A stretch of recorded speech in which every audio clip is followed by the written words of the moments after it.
All right. Hey guys, how's it going? Today we are excited to introduce you to our new YouTube partner. We've got Sam on the line. Sam has been very successful in the YouTube space for quite a while.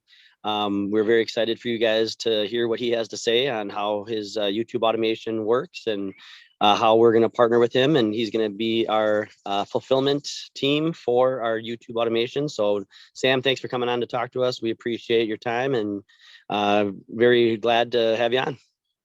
Thanks, Anton. Appreciate the introduction. Definitely been looking forward to this. Since you guys scheduled me in, there's a lot to talk about. It's a interesting time right now. Lots of markets on a downward spiral. Investors, professionals looking for passive income opportunities in a space that's thriving while everything else is going down. So I'm looking forward to having this conversation. Yeah, awesome. How long have you been doing YouTube now for? So I started off as actually a media buyer. So I come from paid media side. So I used to run advertising campaigns for businesses, scaling from 6 figures to 7, 8 and beyond. And, spent a few $1 million on YouTube as a platform, and I've always been intrigued by the platform and was wondering, who's getting paid, right? So if we're spending $1 million a month on an advertising campaign on YouTube, where does that $1 million go, right? And it turns out a lot of it goes to the content creators, the channels. So if you're, watching a certain video on YouTube, I'm sure you guys seen it. You'll get an ad either at the beginning of the video, in the middle of the video, or at the end of the video, and that money that's being spent by businesses to be on the video, on those videos, a big portion of it goes to that channel that you're watching, that video from that channel. So I was curious on how that's possible. Like, is there a way for me to create a channel and make money out of it? And I did, running a fitness channel, which have had success there myself, but it required a lot of time and effort, and obviously you have to keep up with trends, with do video research and topic research, SEO, thumbnail, video editing, video production. It's a full-time thing, right? And eventually I heard of YouTube automation, right? Before that, I've heard of Amazon automation, different models of automation, but I was always intrigued by YouTube automation because I knew about it. I was on the platform, spending a lot of money on there, and start researching different companies. And it turns out not a lot of companies are doing it. There's about 2 or 3 that are doing it. Ended up doing a channel myself, and I've been really impressed by the results, and then just ended up buying more channels, building my portfolio of YouTube channels, and it was just fully hands off and fully automated, and the return was good, better than real estate, better than different markets out there. And then essentially got involved on a deeper level in their marketing department. And as the passion grew, we started helping more people and building out a lot more channels for others. How many channels are you guys running currently? Close to 100 right now. It's one of the newer models, and right now it's close to 100, and we've been seeing some good results there. Okay. How long does it typically take for a channel to monetize and to get going typically? Yeah, so there's these pre-monetized channels that most of the investors and people that come on end up doing instead of starting from scratch. Those pre-monetized channels are basically producing money from day one, right? Not to say that you're going to make thousands of dollars from day one. Obviously, there's a ramp up phase, as with any business. But usually what we see is, real money starts coming in between month 6 and month 12. The first 3 months are you're building a relationship with YouTube. They're seeing that your channel is worthy, it's consistent, it's quality content. And so it starts actually choosing you to rank up your videos. And that's where you start making some serious money. Like from month 6 to month 12 is where we usually see, 4 to 10K in revenue. The awesome thing about YouTube is different than Amazon is you don't need a big float. Your video production cost is the same every single month, whether you have 1,000 subscribers or you have 500,000 subscribers, it stays the same. And it's because we pump out usually between 12 to 20 videos a month, and it stays, roughly the same. We never go for that 30, 40, 50 videos because it's not really a quantity game. It's more of a quality game. Especially what we're seeing the last year or so, YouTube favors quality content creators that are, spending resources, time, energy on producing engaging content that retains the user on the other side of things. So Very do you cool. pick out like a certain a niche of videos and you stick in that same niche for now? Yeah, Is that so kind of how there's many different niches, and let's give you an example. Let's say Eric, you're passionate about sports. When you get onboarded, you're gonna select sports, and it's gonna be in that niche. So you can actually take what you're passionate about and have the team produce videos for you. Now, I will say something. So there's a metric. It's called RPM. It's basically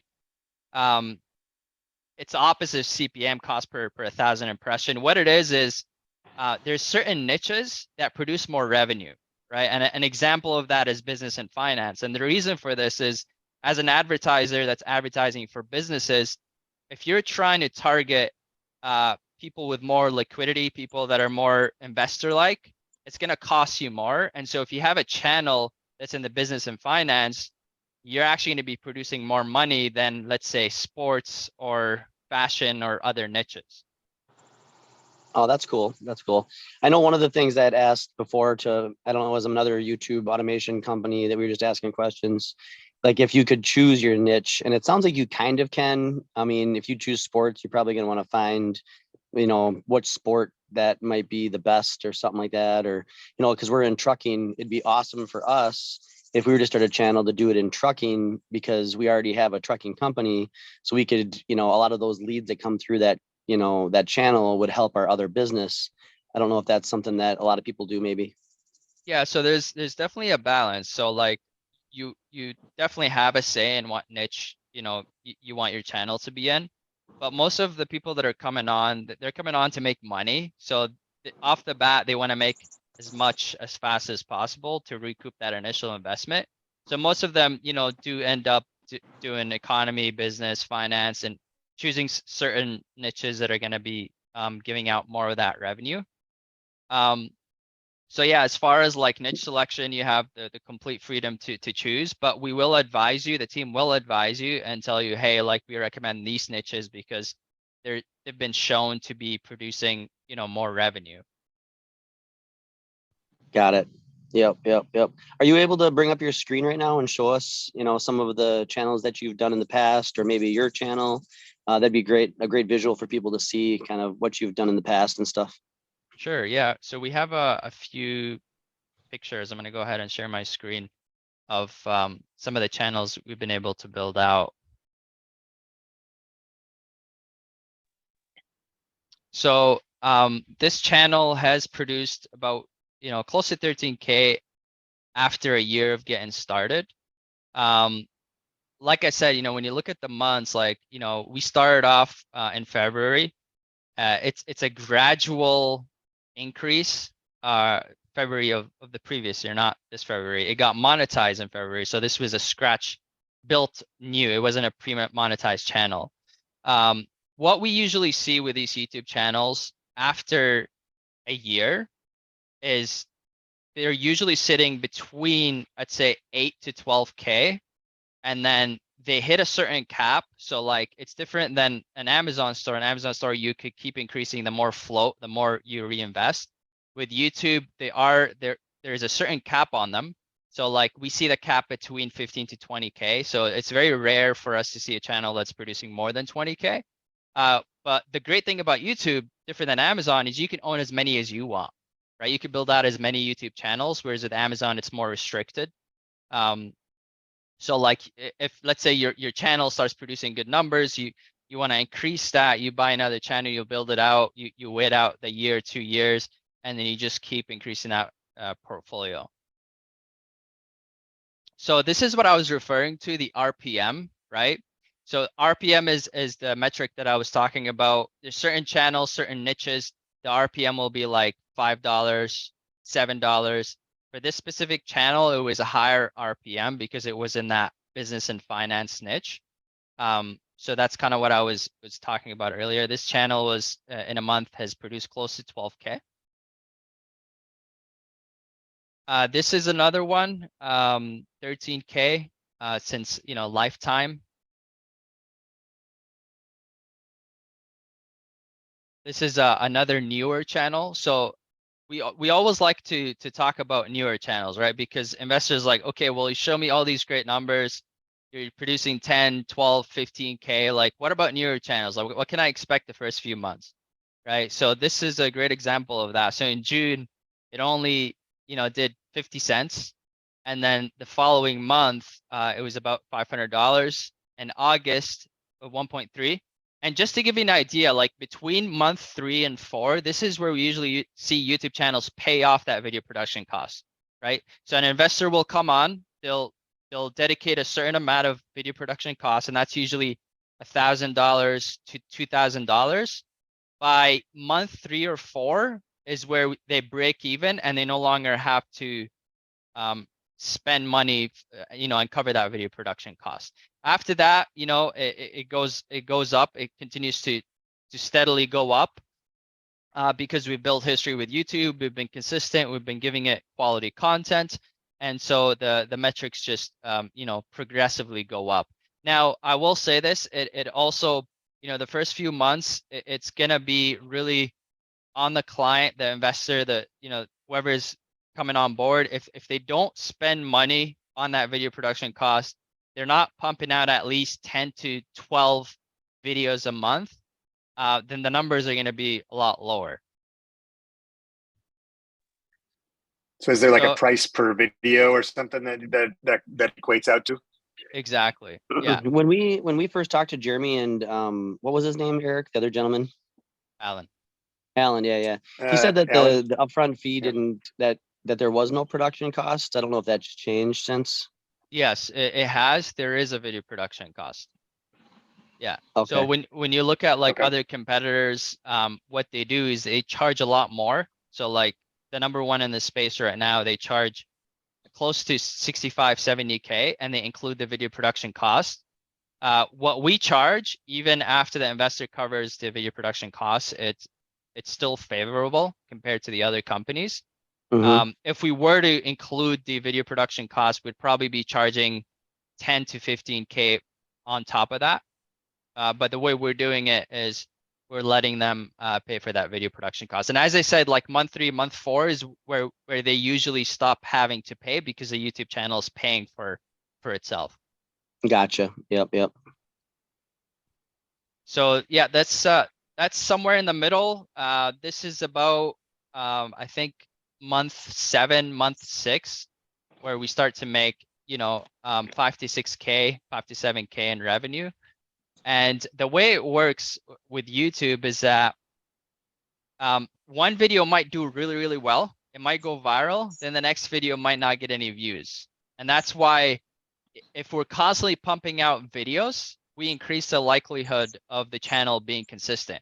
So one of the most common questions we get is, okay, well, if you're using the viral model where you're depending on videos going viral, how do I know I'm going to get consistent numbers every single month, right?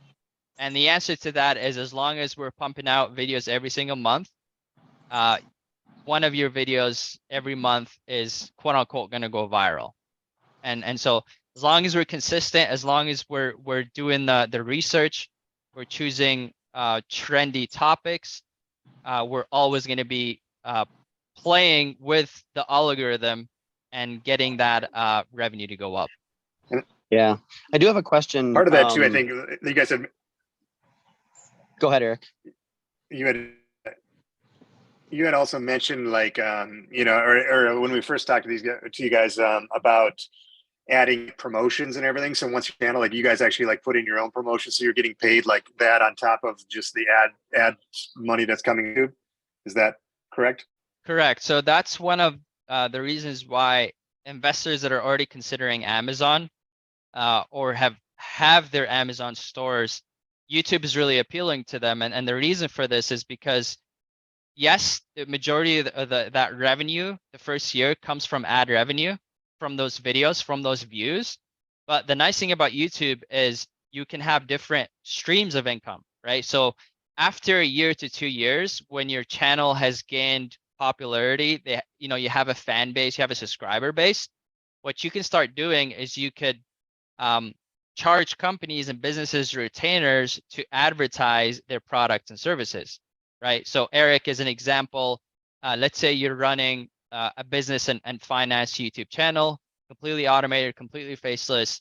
2 years later or a year and a half later, you built your subscriber base, and now Eric, you want to start promoting your trucking offer or other offers. What you do in that case is you go to these businesses and you tell them, hey, look at my YouTube channel. I've got a lot of eyeballs on me. Hey, I'll charge you $2,000, $3,000, $4,000 a month retainer to promote your service or offer. And that increases that overall revenue. And the other one is, of course, just simple, affiliate, having different links and different videos. Hey, here's a link how to learn how to do stock trading as an example, right? So you start having different sources of income to increase that consistency and to increase that cap, that ceiling that your YouTube channel hits. So let's say we came in and we did a channel and we, a finance-based channel, or put our own affiliate links into the descriptions of the videos. Do we have any say in that, or do you guys pretty much keep that locked down to what you guys want to have as the description? Yeah, for sure. So the channel is yours. So at the end of the day, the final decisions, they have to be approved by you. However, we'll tell you, hey, look, based on our expertise or knowledge or experience, what we're seeing that, is producing good revenue, we'll make those recommendations and tell you, hey, you should look into this. You should, consider adding those links because you're going to make X amount of dollars. But at the end of the day, it is your channel. If, let's say, a service or a product you don't believe in, it doesn't stand, you don't like it, you don't want it to be on there, obviously we're not gonna, do that. Yeah, so since we have like an existing channel and we've got, I don't know, a little over 1,000 subscribers right now, would it make sense for us, or how would you think it would work if we were to say, okay, we have trucking, we have solar, we have, maybe real estate, I don't know if we do Amazon or not, but would it make sense to have some video production based on trucking and like how the market is, or flatbeds, or, maybe informational videos about solar that could go viral? I don't know if that makes sense to be able to help monetize our channel even more, and then essentially be able to, get the word out there on what we're doing at the same time. Yeah. Does that make sense at all, or no? Yeah, absolutely. So there's a sweet spot. So you don't want to be in a niche that's sort of small, if you will. And so what you would do to mitigate that and better your results is you say, hey, I'm going to create a video about the markets. I'm going to talk about the real estate market and how it's going down and all that stuff. Then you can have a call to action on that video. Hey, listen, there's a great opportunity if you are a real estate investor that's going to be, better cash flow, lower risk in a thriving market. Click on the link below and then find out more. And then that link would take them to, let's say, a presentation about trucking automation or whatever automation model. And that way you're tapping into a really big pool and then you're narrowing it down. Whereas if you tap into a very small niche, chances are your video is not going to go viral because the demand isn't high. And so that's one way that we do it with different channels is, if let's take an example, business and finance niche. We want to promote a stock learning training, right? So let's say we have a training, it's $500. We want to promote it on the channel. Obviously, we have a simple call to action in those videos because they're still relevant, but we're still tapping into a bigger pool, and then it would still make sense to promote that that training. Okay.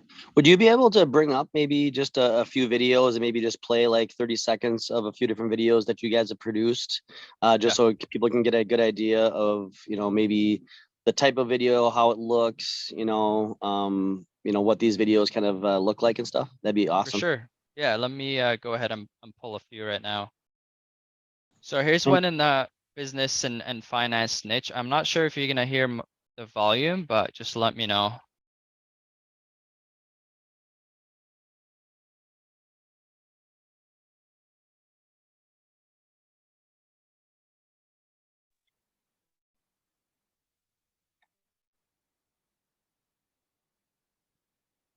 we can't hear the volume, but maybe it'd be pretty neat if Looks pretty cool. when we put this on our channel, maybe we could have like maybe Yeah, 10 different niches and 10 different videos and different niches that you guys have produced, and we could have like examples of yeah, different niches that people do. I don't know if that's giving up too much of your secret of maybe putting it out into the world of other yeah, YouTube automation companies. Maybe that might be an issue, but I don't know if maybe like a handful of videos that you could share with us that yeah, are done by you would be awesome. for sure. I can definitely send you a few links. For us, it's not sensitive information unless we start showing live YouTube channels. And the reason for this is when we start showing the live YouTube channels, it shows the person on the other line which video is producing the most revenue, which topic, and that's that would be giving it away. That's why we don't usually show live channels to protect, because you can go on a channel, okay, you can see 100K views or 10,000 views. You could say, okay, this video is doing well, it's producing that much, but you really won't know unless you see the back end. But if I just share with you videos or different channel links, then that doesn't really give it away for us. So I'm cool with doing that. Yeah, cool. Do you guys happen to use like ChatGTP for a lot of your scripts and stuff like that? We started doing some of that for sure, the AI. But as far as like video research, um, we usually it's all manual. But when it comes to the scripting, we will use some of that just to have the SEO integrated into the actual script. Okay, that's cool. Yeah, I was wondering how integrated ChatGTP was into building out the content for it and stuff, because I mean it's just so easy. Hmm. Yep. Yeah. So one thing I will say is automation has had a bad rep these days because there's a lot of bad players out there. Unfortunately, the majority of players are bad players, which is why these business models, when people first hear about them, they think, hey, this is a scam. There's no way this works. But I just want to say that I've seen it with my own eyes. I've had my own channels. I truly believe in this model, and I think that investors should seriously consider it. I mean, let's look at worst case scenario. You start making 2 to 3K a month. You know, let's say 2 years after you make that investment, you're making 2 to 3K a month. It's the the initial cost for it is much lower than buying any real estate property, and the cash flow is much better. That's how I see it. When it Yeah. comes to risk, it's minimum. I don't want to say zero because that's not true. Every investment there's going to be risk. However, when you look at risk analysis and see that this model, the initial to make 2 3K month worst case, it's still very beneficial and it's still a lot more attractive than getting a real estate property, especially that it's the prices are inflating. Whereas here with YouTube channel, not only can you make that cash flow a month and be in a thriving market, and people will always watch videos no matter how the market is doing, and people will Yeah. always advertise Yeah. on YouTube. And I know this from a fact because I've spent millions of dollars on the YouTube platform advertising on behalf of businesses. Um, but you can also sell your YouTube channel, just like when you sell an e-commerce store or a business. And there's a lot of people out there that are willing to buy these channels. And this is where the whole digital asset era comes into play. We are moving into that era. A lot of the assets are becoming digital assets. And that's how, we try to educate our investors that don't look at it as just a way to make money every month as a passive income model, but look at it as an asset that you can actually sell down the road. Hmm. And they go for a lot of money, these assets for these YouTube channels. Yeah. What is the? Go ahead, Eric. I was just saying, you mentioned in the beginning about buying a pre-monetized channel. Is included in the initial cost, or is that something that you would add on as an option, or how does that work? Yeah. So we have two options. Either you start off from a scratch, brand new channel, which we don't usually recommend because it's going to take you an additional few months to get it monetized and start making money. So what we see, the majority of people will opt in for the second option, which is to buy an existing pre-monetized channel and then build from there. That way you skip those 3 to 4 months that it takes us to monetize a certain channel. Because in order for you to monetize a certain channel, there's a certain number of views, watch time, and different metrics that you have to hit to enroll in the YouTube partner program. Whereas when you buy an existing monetized channel, you're already enrolled in that program, and your videos will start making money from day one. When you buy that YouTube channel, like two questions: do you have a list of channels to choose from? And then when that sale happens, what kind of transaction needs to happen between between yourself or whoever is selling the channel and the person that's buying it? What does an LLC need to be swapped, or what kind of data needs to be transferred? So the entry is a lot more simple, and it's easier than, let's say, for example, an Amazon store. You don't need an LLC. We do recommend it, however, but you don't need an LLC. Anyone can create a YouTube channel. Anyone can, I don't want to say anyone can enroll into that program. There's certain criterias, but the entry is just very simple and easy. So on our end, what we do is we have our own in-house partner that basically sells us these pre-monetized channels or passes them on to us, and then we have full ownership, and the ownership goes to the actual channel owner. So once the investor or whoever's investing into YouTube channel come on board, the ownership of that channel is then taken from us to them. So they completely own the channel. It's not like we can kick them out or do anything. They have full permissions. Okay. And then we just come in as the manager. We manage your YouTube channel. We create videos. We do everything on your YouTube channel, but we never are able to hold ownership. Just from a liability perspective, it's much more professional. It's much better. It makes the investor feel a lot better, and that's how it should be anyway. Because at the end of the day, it's their capital going into that channel. What does that transaction look like? What needs to happen? Like, do you just need to change some stuff in the back office of YouTube, and you can click a button and it says change ownership, and how long does that take? Is it like a 10-minute process, or is it a couple days?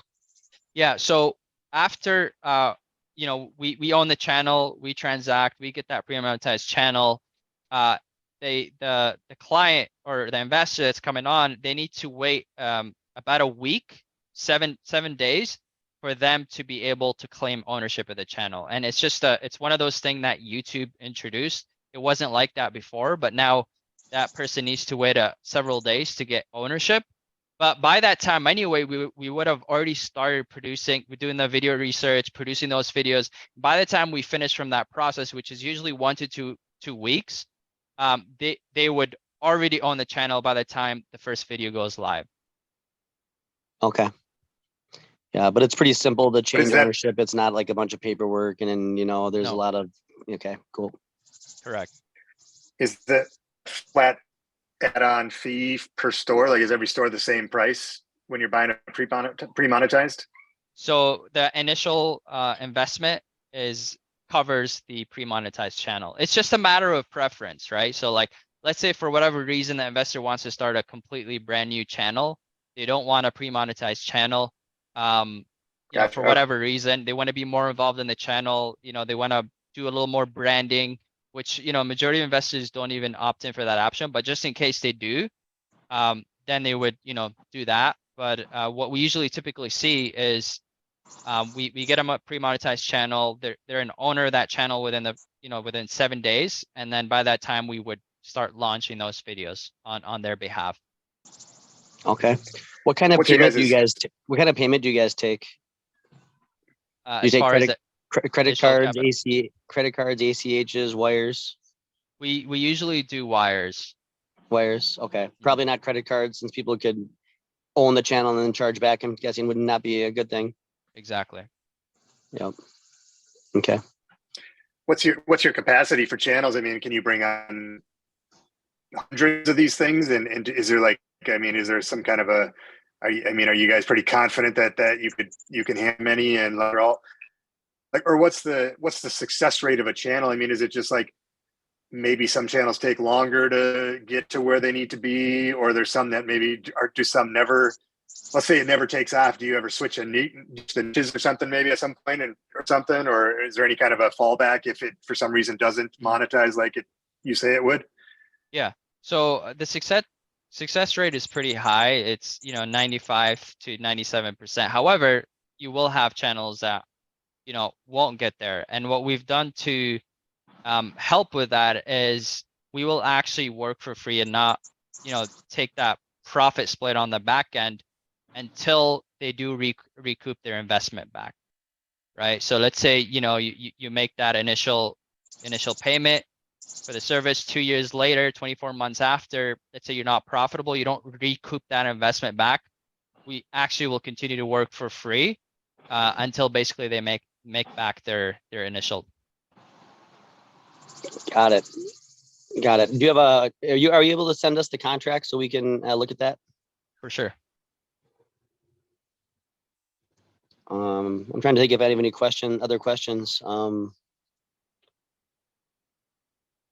How many, I know you said you had about a couple hundred VAs for the Amazon. How many different VAs do you have working on this? So what we usually do is we have some employees, but the majority of the people that are working on these channels are contractors. And this allows us to be able to scale and handle, just to answer your question again, Eric, is we can handle a lot of channels. We can handle up to 100 a month because we have a huge pool, thousands of different contractors, right? And obviously we have a system where we know that these contractors are producing the best quality. They're producing the videos that are going viral. So we usually, tap into that pool a lot more frequently just to increase the chance of success. However, we're always recruiting, getting more contractors because we want to be able to scale at a degree where we don't end up crashing down and the results being affected as a result. But we have a great pool of different contractors, subcontractors that work on these channels. Every channel has a team designated to the channel. And if any case we see someone slacking off or someone not doing what they're supposed to, we simply get better people on that channel. We start them off with the best team because we're tapping into that pool of proven contractors that are producing great results. However, that will happen from time to time, and when it does, we're ready to pivot right away, and it doesn't affect the results of the channel. Awesome. Eric, do you have any other questions at all? Yeah, I don't think so. I mean, a lot of good information. It was awesome to have you guys on here, and be exciting to throw it out on our channel and see what happens, what kind of results we get. And one thing, are you guys still? Is the back end split still? It was an 80-20 before. Is that still what it is now, or has that changed at all? Correct. So we actually have 3 packages now. Yeah, we have 3 packages now. I don't know on top of my head. Alan usually, is involved in that process. So you might want to reach out to him to get details. But I know we introduced 2 more options last week. Okay, so we'll get those updated then. I'll put that onto our page before we release everything, so we have our nice landing page all set up and have the right pricing and everything on there. So I'll ask in the group there. Cool, sounds good. Cool. Well, yeah, it was awesome to have you. Thanks for coming on and giving us all your time today. And if we hopefully we'll be able to send you guys some clients and maybe build a relationship here would be awesome, and have us be able to help people with changing their lives going forward. And it's exciting stuff that we do together, hopefully. Yeah, and we'll hopefully see you in Costa Rica here soon. Would love to get down here soon and see the coconut farms, meet you, and yeah, absolutely, man. You got me in the group chat, so that's my number.